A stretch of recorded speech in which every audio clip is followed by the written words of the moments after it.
The ideas expressed in City Club forums are those of the speakers and not of the City Club of Cleveland, IdeaStream Public Media, or their sponsors. Production and distribution of City Club forums on IdeaStream Public Media are made possible by PNC and the United Black Fund of Greater Cleveland, Incorporated.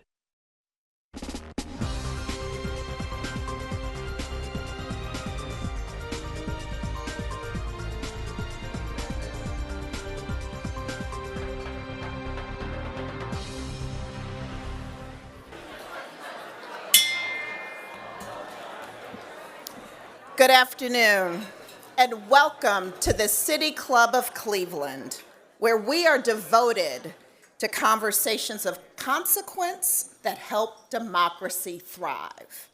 It's Friday, October 24th, and I'm Andrea Lyons, board chair of the Deaconess Foundation. I'm pleased to introduce today's forum, which is in partnership with the Foundation in honor of the 5th annual Deborah Vesy Systems Change Champion Award. Deborah Vesy was the longtime president and CEO of the foundation. She retired in 2020, and in honor of her leadership, this award is given annually to a highly impactful systems change or innovation initiative in workforce. Earlier today, Deaconess announced this year's award winner, Towards Employment. Please join me in congratulating them.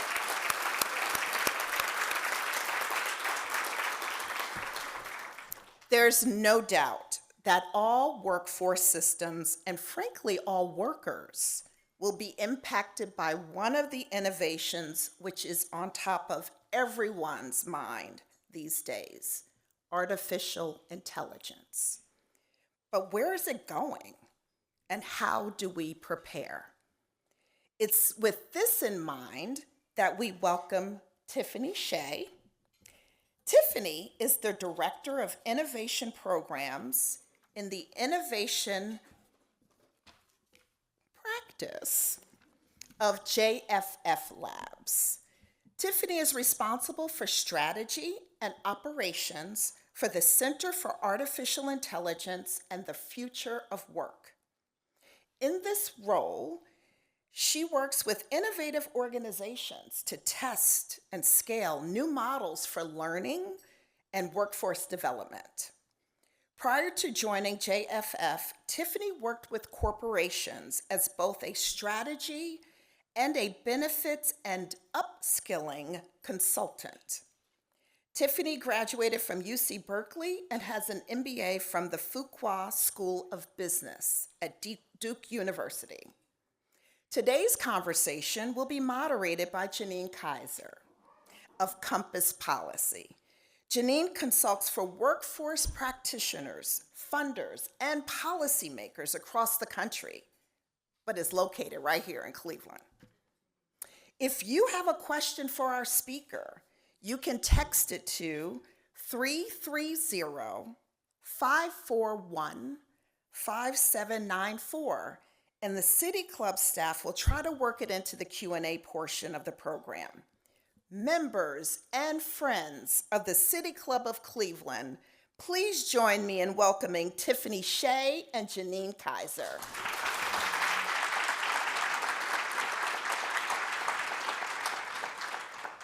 Good afternoon, and thanks so much to the City Club and Deaconess Foundation for having us here today and raising such an important topic for this community. And I want to thank so many friends and colleagues, familiar faces, and friends that we don't know yet for joining today's conversation. I think Michelle's comment about the energy in the room is dead on. I'm feeling tremendous excitement, trepidation probably also from many here, in part because this topic is so transformational at this time. I think as someone that spends time working with different communities, talking with education providers, workforce development leaders, economic development leaders across the country, I know that we are constantly thinking through and studying both what the opportunity is relative to AI, but also what the risks are. Who will win and who will lose, and what can we do to get ahead of and mitigate any risks that emerge?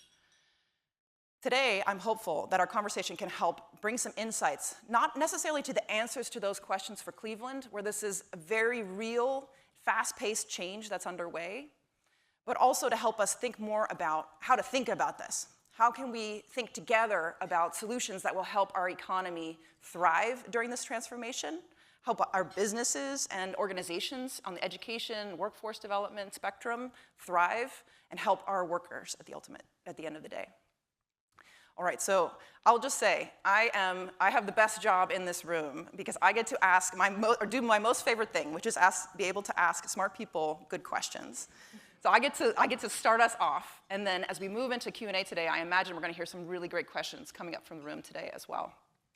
And I'll say, in preparation for this, I have been so impressed by Tiffany's both knowledge in this space, but also her groundedness. And so as someone, again, that works really closely on the ground with partners, I think she's such a great resource, and I'm very grateful that you're here with us to be able to speak a little bit more about this, help us think better about this transition. So I'm going to start us off with the first question, just to get us rolling and get oriented. So my first question for you is, tell us more about Jobs for the Future's Center for Artificial Intelligence and the Future of Work. Yeah, so hello everybody. I am so honored to be here. So I work at Jobs for the Future, which is a national nonprofit. We work at the intersection of education and workforce development, really to drive economic mobility and quality jobs for all people. And so, 2.5 years ago, when, actually almost 3 years now, when ChatGPT came on the scene, we sort of recognized the major impact that this was going to have on our work and for the people that we really serve and care about. And so we started the Center for AI and the Future of Work to understand what is the impact that AI is going to have on jobs and skills.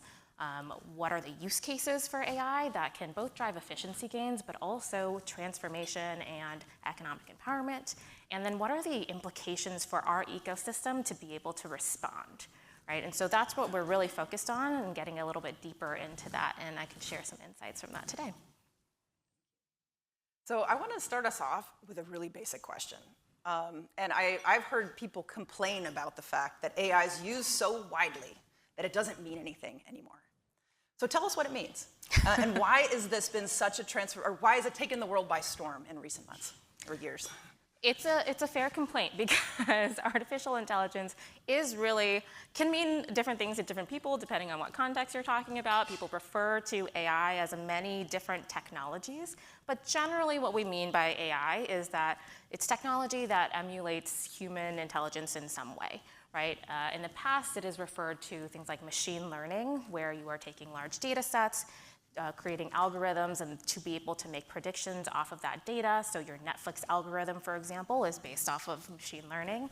And then, of course, 3 years ago, we heard about generative AI, and that's really what has brought AI more into the discourse of the public narrative, because it is allowing more people to be able to use it more easily. And what I mean by that is you can use natural language, just the way that you speak and talk, to be able to ask questions of AI to get the answers that you want, and it generates kind of a new novel content or images or video or whatever you choose to use it for. And so because of that, it just made it more accessible to more people, and then also opened the aperture of the use cases that it has on a variety of industries, occupations, and that is obviously then having transformative effects on our economy. Goodness, yes, so many ways. I'm curious, so what do we need to know about how businesses are using this now relative to AI, and how the technology is advancing? Yes, so the technology is advancing very quickly. If you've tried at all to keep up with all of the advancements around AI, I myself am overwhelmed on a day-to-day basis of all of the information in the news coming out about new models, new tools, and so I think every 6 months we probably get some sort of leap at this point in AI advancements. What I think is important to know about where the technology is going is two things. So one, the technology companies are working towards something called artificial general intelligence, which is essentially the point at which AI is equal to or surpasses humans on a variety of any task, right? So we're sort of there in some cases, but AI also still struggles to, count the number of R's in strawberry, right? So we're sort of at this kind of like jagged frontier, if you will, of that technology. But knowing the end goal is important for us because that kind of puts into context where the technology is going. Because right now, you are actually inputting a prompt into the system and getting an answer back. But we're moving towards technology that is becoming more autonomous. So agentic AI is sort of this next frontier where the systems will be operating more autonomously to complete, full workflows, for example. And so knowing where the technology is going can help us predict and prepare for the impacts that AI is going to have on occupations and understand how we train people now in that new context and where jobs are going. And so, I mentioned we're in this sort of jagged frontier period, and so businesses are also still figuring out exactly how to use AI. There was a recent study out of MIT that said 95% of AI pilots have not reached ROI or gotten kind of clear impacts on their bottom line, and that's because, again, we're still testing, we're still figuring it out. So that means that businesses are still figuring it out, therefore education and training institutions are still figuring out how to respond and what skills are needed. But I can tell you that what we're sort of seeing right now in terms of what businesses are using AI for, we're seeing a lot of work done in kind of marketing and sales. So, AI is very good at content generation. You can imagine like being able to produce marketing material, social media marketing, much more easily, much more quickly. You're also seeing it in software development, obviously, because these big tech companies really know that space well. So there are a lot of use cases for generating code and making that process a lot easier. And then we see a lot in customer service too. So being able to, answer questions from customers using the body of knowledge that a company has more easily. So you mentioned a lot of different kinds of ways that are use cases for companies. I think one of the things many of us are grappling with is what does this mean for jobs? Are we seeing modest shifts? I know there's discussion of augmenting roles. What do you perceive and what are you observing so far about how those roles are shifting? Yes, so that is the million-dollar question of the day. And I'm here to tell you that I don't know, and nobody knows. And I'm going to ask you all to sit in that uncertainty and that discomfort, but also that opportunity for where we want an AI-powered world to go. But what we do know now in terms of at least the data that we have on some of the signals in the labor market in terms of AI's impact is two things. So one is that we're seeing across, like as a total economy, we're not seeing huge shifts yet that's attributable to AI, right? And it's hard to parse out, is this AI, is this the economic environment, is it another factor? But I think we've had some good research come out recently in the past couple of months. There's one out of the Yale Budget Lab, one out of Stanford called Canaries in the Coal Mine. If you're interested, I would definitely read those. But I think overall, on a macro level, we're seeing very minimal impacts so far. But there is one segment of the labor market that we are seeing impact, and that is with entry-level workers who are in roles that are AI exposed and really lend themselves to automation. And so those are things like software development, the customer service roles, marketing and sales that I just mentioned. So you kind of see that correlation between where companies are using AI and then where we're seeing those impacts. And I know many of us here today work closely either in workforce development or in education. And one of the things folks are trying to think through is specifically which kinds of roles, which kinds of careers are most at risk. So we wanted to go through just sort of a couple rapid fire examples just to have you share a lot quickly. And I want to ask about sort of three categories. The first one, and again, just quickly kind of right off the cuff what comes to mind, careers where there's going to be a lot of disruption, known disruption. What are they and what is the disruption that you're seeing? So that's the first one. Yes, so entry level, what I just mentioned, right? We are seeing diminished hiring in the data, and I think we'll continue to see that. And that kind of makes sense, right? You have entry-level workers who don't know as much, who don't have as much expertise, and so right now, companies are making the choice to stay with their more senior, more experienced roles. The other thing to think about in terms of occupations is occupations that really lend themselves to the strengths of generative AI. So those are roles like clerks, administrative assistants, kind of those roles that have a lot of routine, repetitive tasks where those do lend themselves to automation. But then I think we're seeing some AI resilience in roles that are kind of require that more in-person element, require more expertise, so healthcare, skilled trades, et cetera. Great. I'm going to ask one more. So you kind of blended. We had a question a little bit about folks that are safer, or sort of roles that are experiencing less disruption. But because you sort of alluded to some of those, I'll give you a pass on that one. But how about for folks that don't have a lot of digital skills today? I know digital divide is a big challenge that Cleveland has been grappling with for a long time. Say more about how folks that have lower digital skills now may be impacted.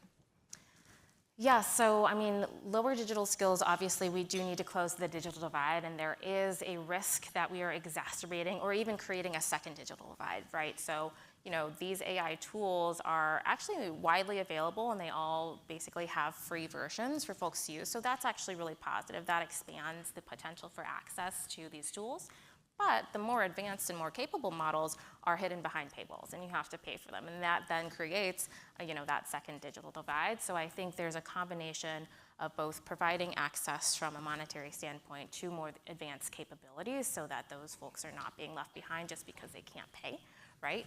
But then we also need to just think about broadly the AI literacy that is necessary to be able to use these tools in the first place, right? And that's not just how do I use ChatGPT, how do I use Claude, but is how do I think about evaluating the outputs, how do I understand kind of underneath the hood how this technology works so that when all of these developments and changes happen, I'm prepared to be able to adapt and use it in my own context.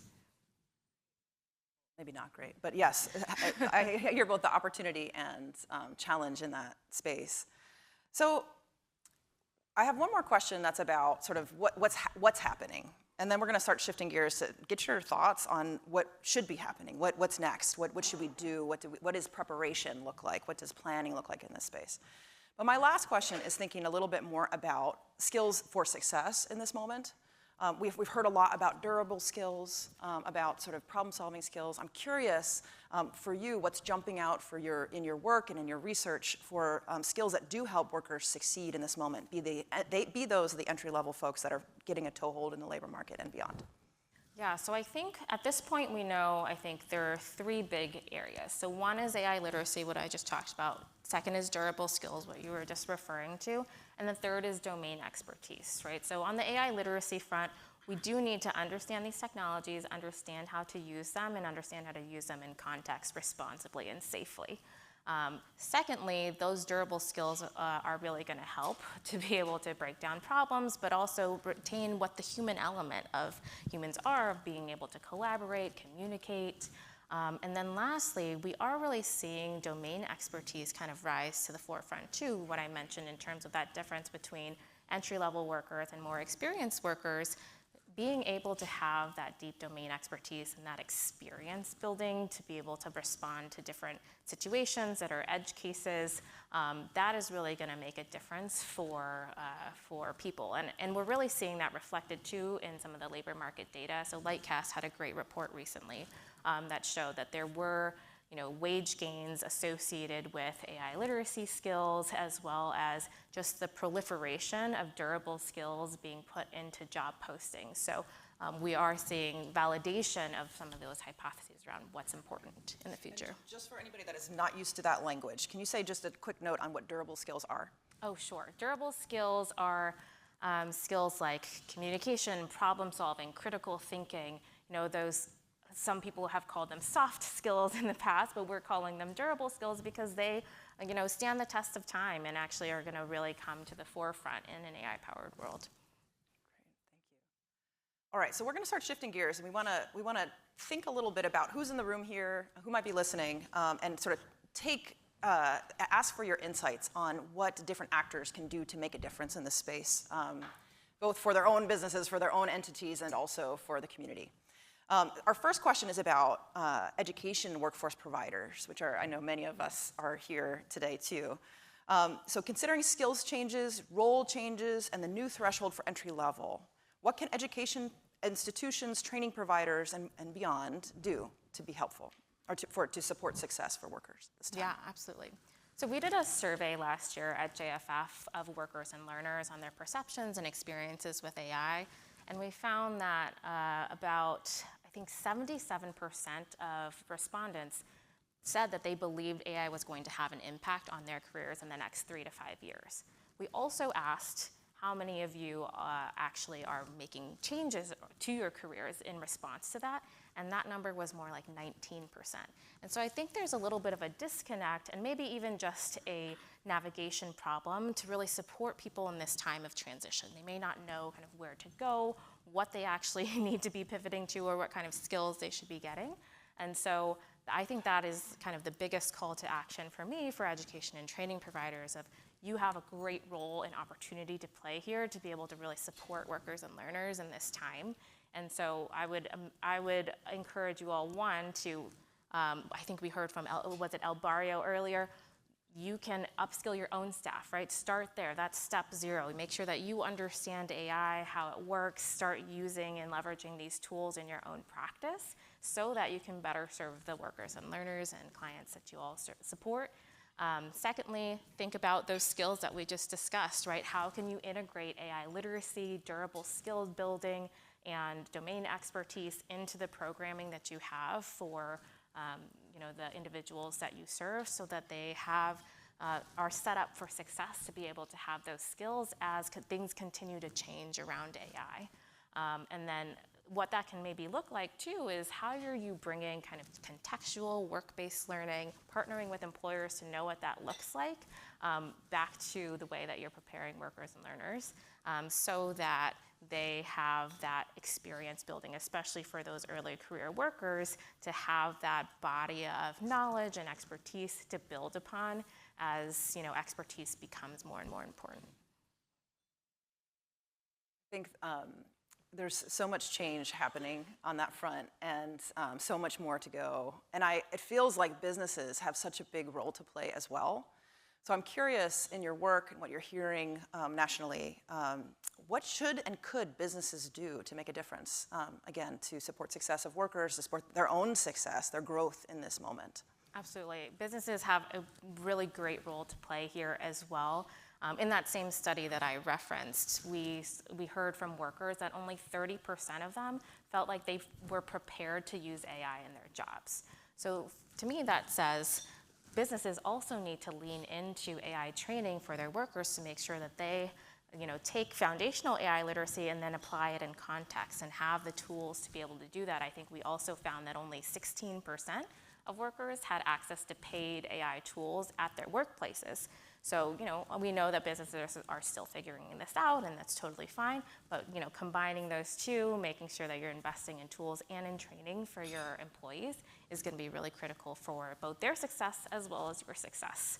I think the other thing is to consider what are worker-centric ways that you can bring workers to the table as you roll out AI adoption and implementation, right? What are ways that you can bring worker voice to the table to even democratize how you identify what are the right use cases, right? I think we see, two kind of paths in terms of AI adoption. You can go kind of the top-down route. You can say that, these are the tools you use. This is exactly how we want you to use them. Or you can just provide the tools to folks to try to start figuring it out.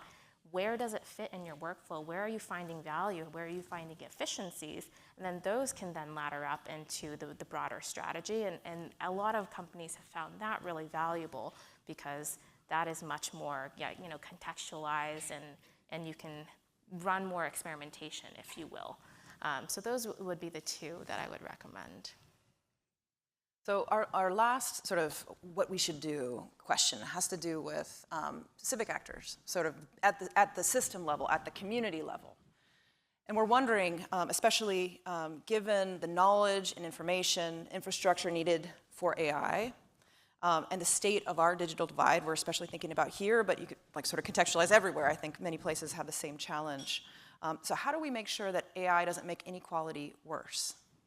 Yes, that is one thing that keeps me up at night, right? And I think, going back to, we were talking about the digital divide earlier, right? So thinking about how are we making sure that we are, providing access to these tools, providing access to the skills and the knowledge to be able to use these tools to everybody. That's going to be really, really key. Secondly, I think that we need to listen to workers and learners too on their perceptions and experiences and build our systems around that instead of, not a problem in search of a solution or a solution in search of a problem, but a problem in search of a solution, right? So for example, I think a lot of the narrative right now is around, this group might be being left behind in this AI race in the digital divide, but actually, when we looked at the data, people of color in particular were using AI at much higher rates than other demographic groups. And so that forces us to kind of interrogate our own assumptions. Maybe then at a systems level, what that looks like is leveraging their expertise, right? Do you want to bring young people into the forefront to then teach older folks to be able to use AI? Are you also thinking about, hey, if we have a lot of folks who are using AI for entrepreneurship to start their own businesses, right? We hear that a lot about a potential for this technology, but are the systems in place to help them succeed? Are we making sure that we're investing in a wider variety of businesses? Do we have those mechanisms and supports in place? Those are ways that we can start to tackle the challenges that we know are coming out of AI, and that's going to take collaboration across the system, right? That can't be done in a silo. We need education institutions, we need employers, we need training institutions all at the table to be able to work together at a systems level. So, okay, I still do have a mic. Okay. So I have one more question, or two more questions for you. And I know we'll be shortly turning to Q&A, but I'm curious if there are any organizations or places that are inspiring you about how they are approaching and integrating AI or thoughtfully planning for AI sort of implementation at either the community level or the organizational level that you would refer us to for future learning. Yeah, so I think there are a lot of great organizations doing great work. I will call out specifically an organization called the Skill Up Coalition. So Skill Up is a nonprofit organization. They work nationally in a number of different cities to provide a platform for job seekers, particularly those without college degrees, to be able to go and find opportunities for living wage, high potential careers. And so recently, they created a tool, an AI tool, basically a coach to provide personalized recommendations for folks using the data on their platform. And what I really admire about their approach is, one, they took a partnership approach, right? So they're not necessarily building this in-house. They worked with other partners to be able to work together. So Adept ID, Bright Hive for some of the data side. They worked with a technical partner to really put this all together, because we know, again, we can't all do this alone. And then secondly, they're really taking an evidence-based approach and looking at the data. So they partnered with MRDC to do an evaluation of the work that they were doing to see if they were getting the outcomes that they wanted to from this tool. Really the ultimate goal is if you get more personalized recommendations, then hopefully then you get a better job, right? And they were very transparent about the initial results from their pilot, which, actually didn't meet their expectations. And to take the courage and vulnerability to admit that is really great. And they were using feedback from their users to be able to inform how they might improve in the future, right? Some of the things I found, I think, were, it's kind of hard for people to give all of the information to kind of an anonymous chatbot that will then actually inform really personalized recommendations, right? So how can they think differently about the way that they can support getting that information and actually tailoring that recommendation, right? So things like that, but those are the types of ways that we want to be approaching AI, right? We want to make sure that we're being strategic about the use cases that we're identifying, making sure that we're not just using AI for AI's sake, but we're actually doing it in service of a goal and continuously iterating and making sure we're looking at the evidence and getting feedback directly from the populations we serve. Also speaks to, that example seems to also speak to the importance of sort of the human piece that intersects with the technology. So that's great. So I know I'm going to get the hook in a second, and we're going to have to go to, or we will go to group questions. But my last question for you is just a really open field one. What advice do you have for Greater Cleveland as we grapple with this transition and transformation? I mean, the fact that you are all here and engaged in this discussion is probably step one, right? And I think I would just echo some of the themes that I've talked about in the last half hour, which is one, make sure that you're all collaborating, right? We know that this is a team effort. We know that we're living in a time of uncertainty. We don't have perfect data, but we can work together to get the information we need. Secondly, what are the no regrets moves we can make now, right? I think that AI, is actually just exacerbating issues in foundations, like cracks in the foundation that we had for a really long time, right? We know that our education systems have needed to change, to revolutionize, to provide more like practical experiences for students. We know that durable skill development is really important, right? And so what are the things that we can do now in the absence of more information to be able to set students, workers, learners up for success in the future?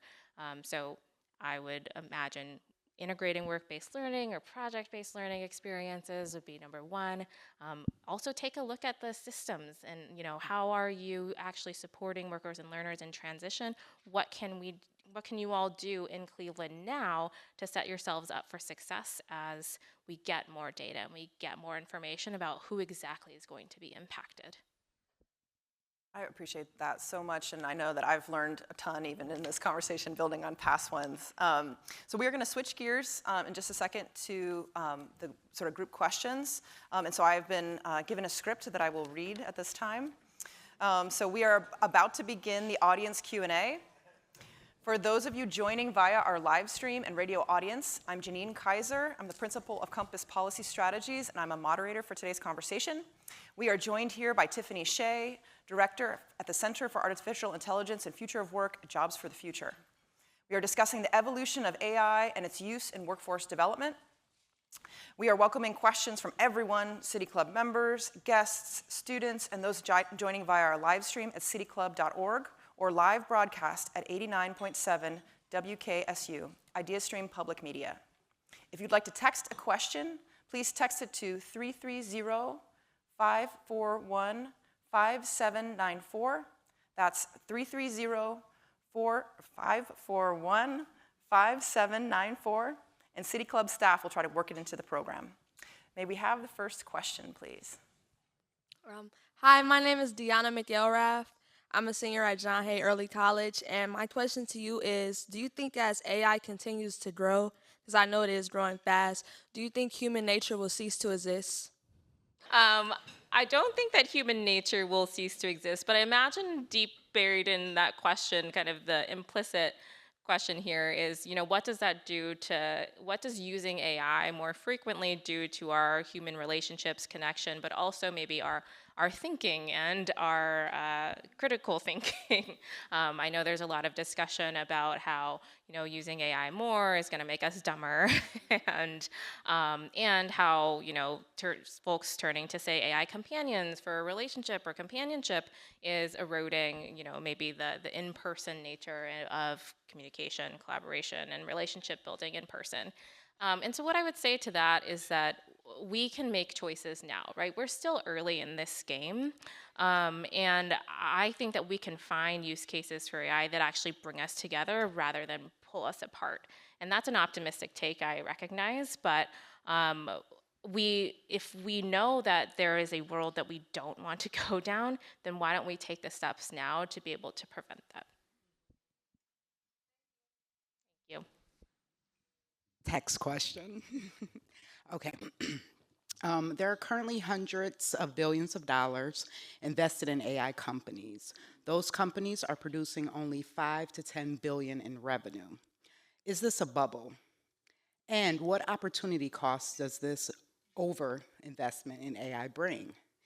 In other words, what meaningful initiatives are struggling to find investment while everyone piles into AI companies? Great question. Is it a bubble? I'm not an economist. I think there are some worrisome signs about the circular nature of some of the investments that we're seeing right now. But I do think that, to what I was saying earlier, we're still in this kind of messy middle period where we haven't exactly figured out how to use this technology, right? There are some use cases, for example, in like drug discovery and in medicine that have a little bit more traction, but on the whole, I think the economy and companies and people are still figuring it out. So I think that the value is going to come. It also, I think, the costs of all of this technology, of compute, of training is going to come down because the technology companies are incented to bring that down so that they improve their own bottom line. So I do think that is likely to happen. Now, on the question of what is the kind of trade-off between investments in AI and investments in other things, I think that is a really fair question, and I don't have a great answer, which is that there is a lot of emphasis on AI right now, and I think what we as kind of in the education and workforce ecosystem can do is think about what are strategic ways to actually leverage this technology, how does that work with funding for the funders and philanthropists in the room, to be able to actually put money into where the challenges actually are. So again, kind of listening to workers, listening to learners, making sure that we really truly understand the problem and elevate those. I think that's what we can do now. Hi, my name's Lanil from John Hay Early College. I'm a senior. It's a lot of people in here, though. My question is, what if people who have these jobs that have been working in these fields for a long time can't coexist or not willing to work with these advancements dealing with AI? Can you repeat that last part? Oh, okay. Hold on. Okay, I said, can I just repeat the question? Sure. Okay. What if people who have these jobs that have been working in these fields for a long time can't coexist or not willing to work with these advancements of AI? I think that there are jobs, like we were just discussing, that are a bit more AI resilient and that will have less impact from AI, right? So I think, one, we need systems in place, talking about systems and what the community can do to be able to help folks navigate what are the careers that match their interests, their skill sets, and how do they actually get the training and upskilling and reskilling to be able to get into the roles that they want, and how do they navigate what roles are existing now, what roles will exist in the future, what's going to happen to their current roles. So if they are in an AI impacted role and they don't want to work with AI systems, then would they consider, moving into a skilled trades to be able to, work more with your hands, if that is, your choice and your preference. Fascinating you said that, because the CEO of NVIDIA said that the next generation of millionaires are going to be people working in the trades. So it's interesting you just said that. My question is about that. The algorithms are coming after me. They're telling me to learn about AI. There's a system called Coursive, and it has like 30 different icons, and it's a 30-day program. What do you think? Should I do it?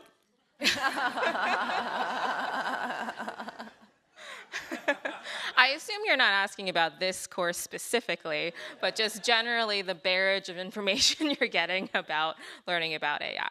So on the should you learn about AI? Yes, I think you should. I think someone said it earlier that AI is here to stay. Even if we're afraid of it, that doesn't mean it's going to go away.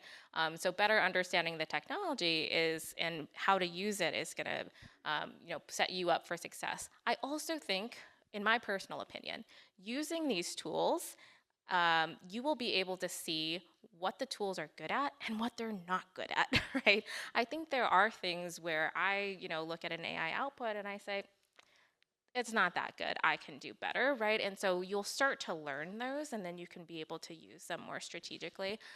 In terms of maybe the other kind of implicit question in your original question is, what do we do? How do we sift through the noise, right, around everything that's coming at us around AI and where I should go for upskilling? I think that's a problem, another community problem that can be solved, right? How do we vet, whether it's tools, whether it's training of what is quality, what has value in the market. So all of the large tech companies, for example, have their own training materials. Those likely have more market value if you have a credential from a Google AI certificate than, a smaller, lesser known credential, and that's just, across the board for credentials too. I'm Joan Spurl. I'm director of Dolly Parton's Imagination Library at the Literacy Cooperative. And my question is, given the recent reports of a 40% decline in the number of Americans reading for pleasure in the last 20 years, and the lowest reading scores of high school seniors in the history of the National Assessment of Educational Progress, what are the possible implications of possible over-reliance on AI for reading proficiency and literacy, and what are safeguards we can put in place as a community and society? Thank you. First of all, thank you for sending my daughter books every week or every month.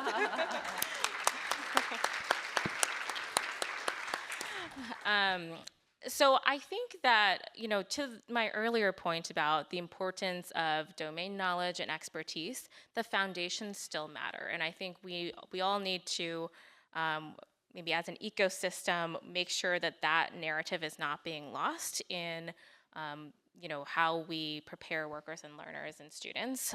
So, people liken this AI a lot to, we had calculators, or we didn't have calculators before. Once we had calculators, now we're really bad at math.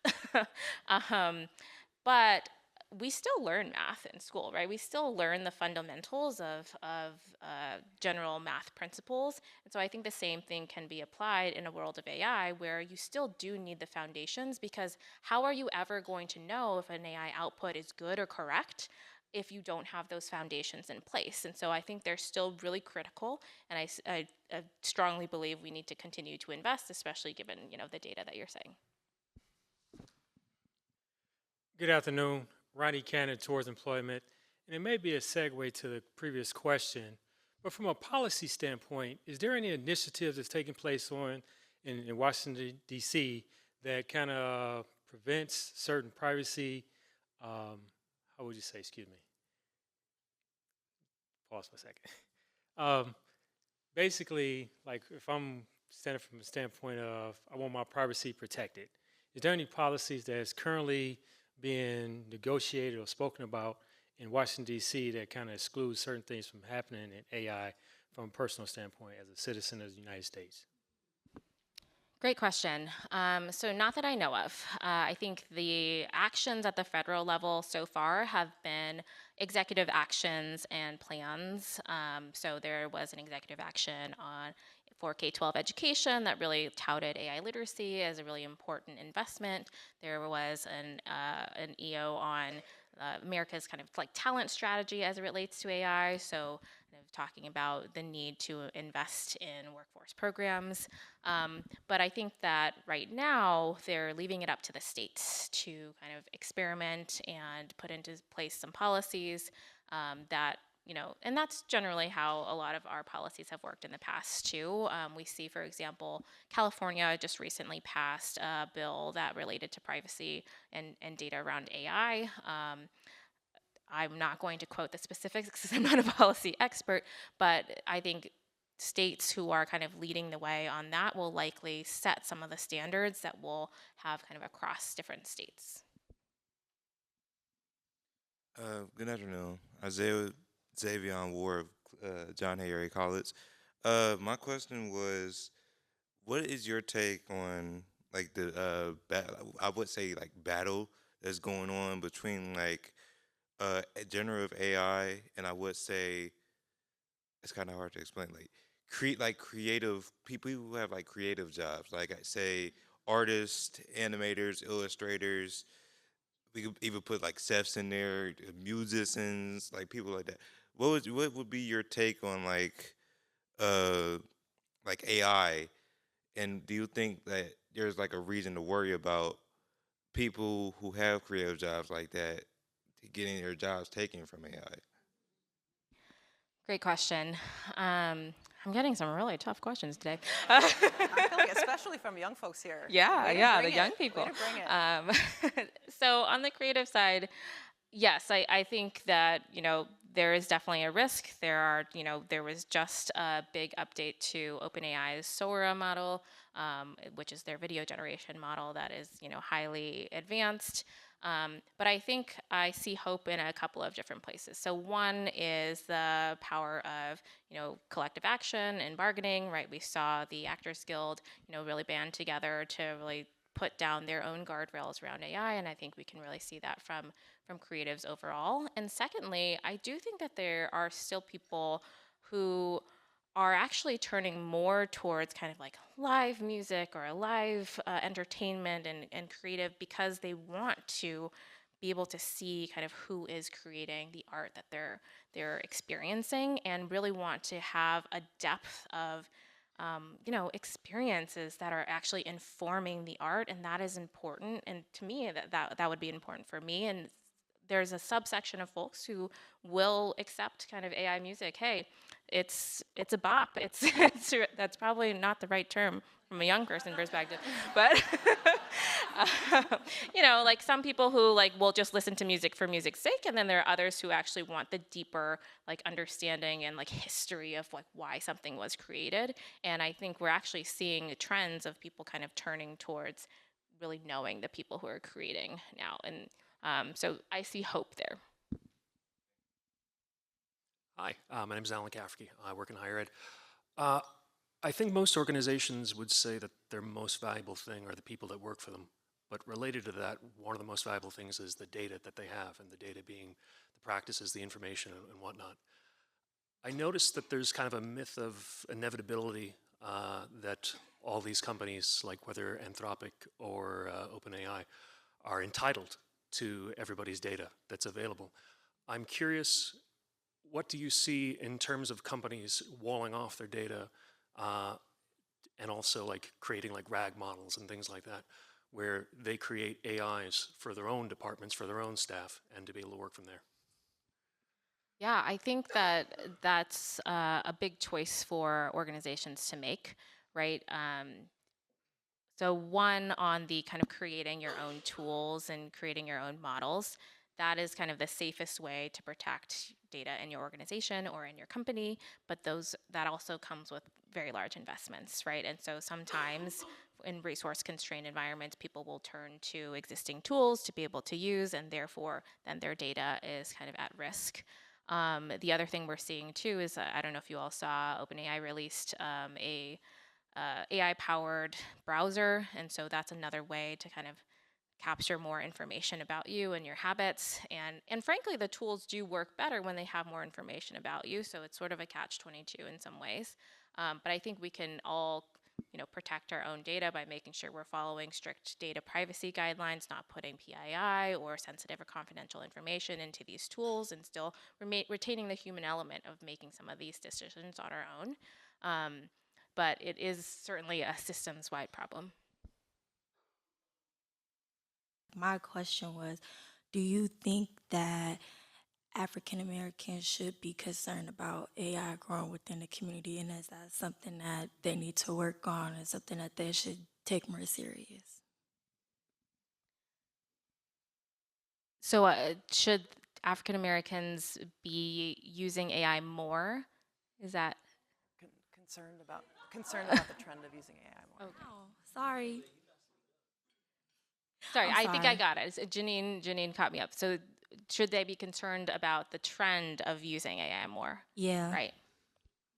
I think that if we learn about AI and we use it in responsible ways, we can mitigate and be aware of some of the biases and inaccuracies that come out of these systems, right? So, in the career navigation front, for example, if you are inputting into a system that, hey, I'm a career coach and I'm working with a 16-year-old African-American woman who is, interested in these types of careers, and they're recommending, jobs like, oh, do you want to be an administrative assistant, or, very kind of biased information, that is one way to mitigate some of the risks that are coming out of these systems.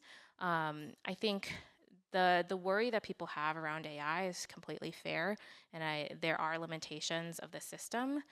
And at the same time, I think that, if we don't recognize and understand these systems, then we can't necessarily take action on the concerns that we see around it. Hi. Really interesting discussion about inequality and the potential for AI to exacerbate existing gaps in society based on the digital divide. And I think it's interesting to think about when we have large-scale disruption like this that creates winners and losers, if we flip that on its head and think about, is this an opportunity then to try to address those equity gaps through use of AI and technology and access? And I'm curious if you have advice for us as a community on ways to kind of think about that, or if there are others across the country that are thinking about this change period as an opportunity to really remedy and address income inequality. Absolutely. And I think that's really the potential and opportunity in this moment, right? If we can find those strategic uses of AI that are really addressing the challenges that we're seeing with the individuals that we serve, that is going to be the unlock, right? So if you think about, a lot of these AI career coach tools that are coming onto the market, they are filling a real need and a real gap because not everybody had access to quality information about careers, programs that might lead them to those careers, and democratizing access to that information is really, really valuable from an economic mobility or income equality perspective, right? The other thing that that I think hasn't necessarily been addressed very much is the social capital gap, right? So how can we make sure that AI can help folks, one, practice how do you actually do outreach and do informational interviews to build relationships with people that you don't necessarily know, but maybe can be helpful to you in your career? How do you practice some of those interviews? There are some tools that are coming on the market that are trying to address that, but that's another place where we haven't seen a lot of progress or movement on a challenge that we know has been around for a long time, and there's a lot of potential for AI to be able to solve it. My name's Jane. I have a question when it comes to prompt engineering. What kind of advice or tips do you have for us who are using AI every day and making sure that we are leveraging it to its fullest capabilities and getting the best outputs out of our inputs? Yeah, absolutely. I don't know that we're turning this into a prompt engineering training session, but there are lots of good, to the other point about training, there's lots of frameworks to think about prompting, but I think what's most important is to break down what you're asking of an AI system into component parts, right? So what is the task you're asking? What is the context you can provide about, why you're asking this? What are, any reference documentation that you might want to provide in terms of models for what you want or just more information. So there are lots of different components and just making sure that you're including more of that. But then the most important step is to evaluate and iterate upon whatever comes out of those systems, right? To make sure that you're using your own expertise, your own context knowledge to be able to see, okay, this is what I'm getting. It's not quite right. This is how I want you to, adapt and tweak and iterate upon the ultimate outcome that I'm trying to reach.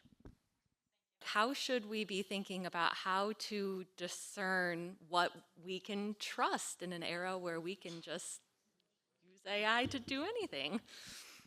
Yeah, that is one of the use cases that terrifies me.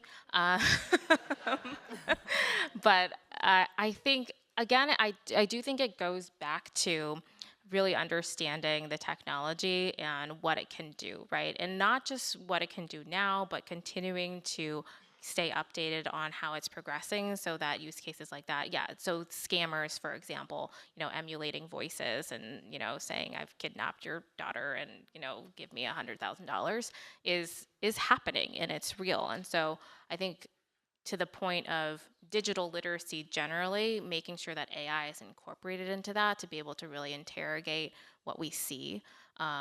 It is, I think some of the technological companies are thinking about, what are watermarks or other methods that we can kind of signal to folks when things are real or not. But it is right now incumbent on us to be able to make that discernment.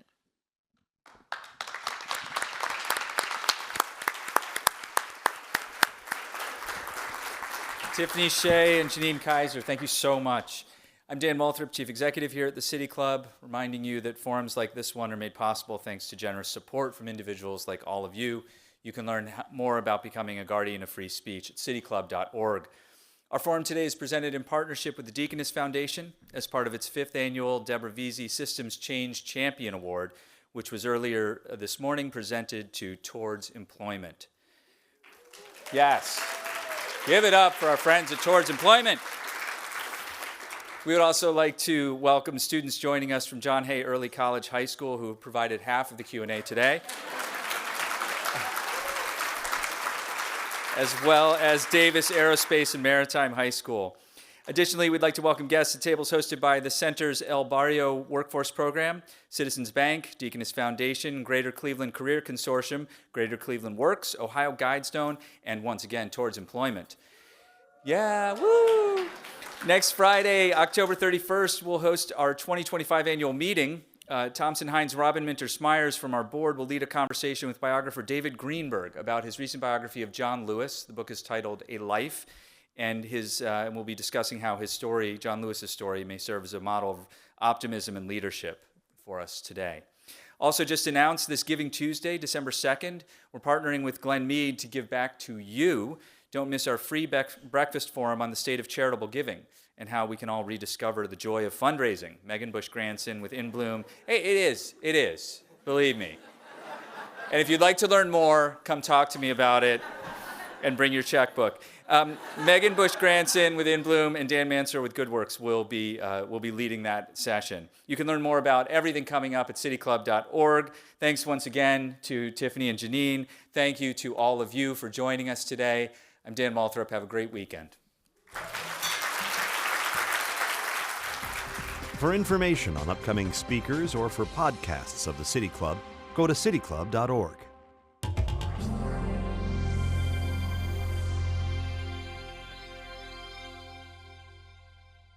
The ideas expressed in City Club forums are those of the speakers and not of the City Club of Cleveland, IdeaStream Public Media, or their sponsors.